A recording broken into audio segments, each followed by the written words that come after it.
মা, দিদি এদিকে কাজ সারছে, মোচাটা কিভাবে কাটি একটু দেখিয়ে দিন না। হা কপাল, এত বড় ধাড়ি মেয়ে হয়েছে এখনো মোচা কাটতে পারো না? তোমার মামি তাহলে একদিন কি শিখিয়েছেন তোমাকে?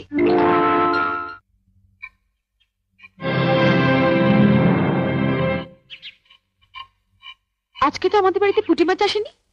এই পুঁটি মাছ এলে কোত্থেকে? লতিকাদের বাড়িতে আজ কাজের মেয়েটা আসেনি, ওগুলো কাটতে দিয়ে গেছে। ওর নাকি আজ ঠাকুর এসেছে, সে নাকি পুঁটি মাছ খেতে খুব ভালোবাসে। এদিকে তোমার অসুস্থ ছেলে খিদের জ্বালায় কাঁদছে, আর তুমি লতুর ঠাকুরপোকে পুঁটি মাছ খাওয়ানোর জন্য। সব কথাতে এভাবে হেসো না তো। ওঠো ওঠো বলছি। তুই তো লতুকে চিনিস, এসে যদি দেখে মাছ কাটা হয়নি। সে আমি বুঝবো, তুমি হাত ধুয়ে ছেলের কাছে যাও। না ছোট, আমি কেটেই যাব। তোমার অসুস্থ ছেলে দিব্যি বর্দি, এর পরেও যদি তুমি একটা মাছও বটিতে ছোঁয়াও, তাহলে তুমি জানবে তোমার ছেলের গলায় বটি বসালে। এ তুই কি দিবি দিলি ছোট? ওঠো ওঠো বলছি, এসো।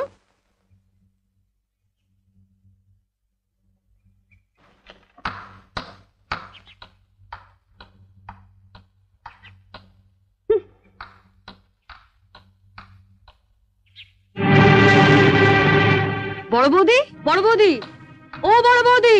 বড় বৌদিকে কেন? দরকার আছে। কি দরকার আগে আমাকে বলো। তোমায় কেন বলবো?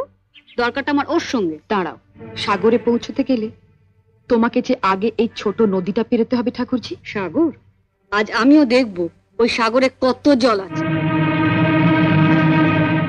কি রে লতু, কি হয়েছে? এত চেঁচামেচি কিসের? দেখো না মা, কতদিন বাদে আমার ঠাকুরপো এলো, বলে একটু পুঁটি মাছ খাবে। আমি সে কখন পুঁটি মাছগুলো কাটতে দিয়ে গেছি, আর তোমার বড় বউয়ের এত সাহস, ওগুলো না কেটে ঘরে খিল দিয়ে বসে আছে। আমি বড়দিকে মাছ কাটতে বারণ করেছি। তুমি বারণ করেছো? হ্যাঁ। কেন? মা, আমরা বাঙালি ঘরের মেয়েরা বিয়ের পর অনেক আশা নিয়ে স্বামীর ঘর করতে এসে ঝিয়ের কাজ করি, এটা আমরা মেনে নিয়েছি। কিন্তু তাই বলে পাড়া প্রতিবেশীর বাড়িতে ঝি না এলে তাদের বাড়ির ঝিয়ের কাজও আমাদের করতে হবে? এটা আমি কিছুতেই মেনে নিতে পারবো না। তা লতু পুঁটি মাছ কাটতে পারে না বলেই না? সে কি মা, আপনার মেয়ে পুঁটি মাছও কাটতে পারে না? সেদিন আমি মোচা কাটতে পারিনি বলে আপনি বলেছিলেন এত বড় ধাড়ি মেয়ে হয়েছো, এখনো মোচা কাটতে শেখোনি? তোমার মামি তোমাকে একদিনে কি শিখিয়েছেন?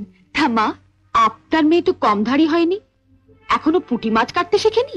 আপনি কি শুধু ওকে কলাবাজি করতে শিখিয়েছিলেন? শুনলে মা, শুনলে? ঠাকুরপুকে যখন পুঁটি মাছ খাওয়ানোর এতই শখ, তখন মার কাছ থেকে পুঁটি মাছ কাটাটা শিখে নিলেই পারো। আর মাও যদি পুঁটি মাছ কাটতে না জানেন, তুমি রোজ বিকেলে আমার কাছে 4টে করে পুঁটি মাছ নিয়ে আসবে। আমি তোমাকে শিখিয়ে দেবো বটিতে ঘষে ঘষে পুঁটি মাছের ছাল কিভাবে ছাড়াতে হয়। কেমন?